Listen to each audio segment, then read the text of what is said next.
بسم الله الرحمن الرحيم عن ابن عمر رضي الله تعالى عنهما قال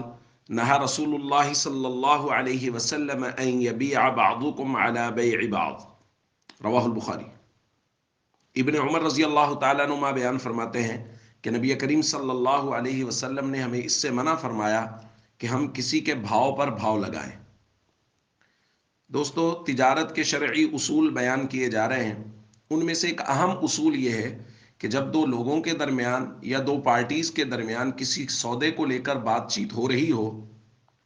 تو جب تک وہ بات چیت ہاں یا نہ میں مکمل نہیں ہو جاتی اس وقت تک اس سودے کے اندر مداخلت کرنا یہ شریعت کی نظر میں نہ صرف ناپسندیدہ ہے بلکہ ناجائز و حرام ہے۔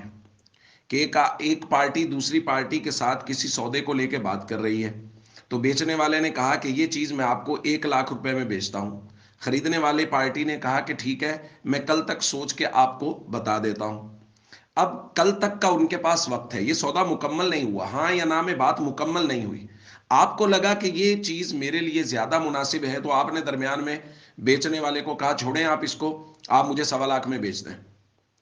تو یہ شریعت کی نظر میں انتہائی ناپسندیدہ ہے۔ جب تک ان کی بات ہاں یا نہ میں مکمل نہ ہو جائے، یا تو وہ 1 لاکھ کا 1 دن کے بعد خرید لے یا وہ منع کر دے کہ جی ہماری سمجھ میں نہیں آ رہا، ہم 1 لاکھ میں نہیں خرید سکتے، اب آپ کے لیے جائز ہے کہ آپ اس کے بھاؤ پر بھاؤ لگائیں۔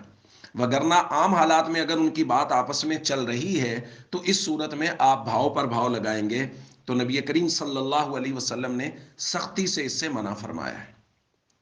ہاں، اس کے اندر ایک چھوٹی سی بات اور ہے کہ کوئی آدمی یہ کہتا ہے کہ ایک ہی مجلس میں بیٹھے ہوئے کہ کون زیادہ پیسے دے گا اس کے، تو اس کی بات ہم بعد میں کریں گے۔ یہ اس صورت میں ہے کہ دو پارٹیز کے درمیان، دو لوگوں کے درمیان کسی بھی سودے کو لے کر بات چیت ہو رہی ہے، آپس میں ان کی بات چیت ہو رہی ہے، تو اس صورت میں تیسرے آدمی کو نہیں چاہیے کہ وہ اس میں مداخلت کرے۔ السلام علیکم ورحمۃ اللہ وبرکاتہ۔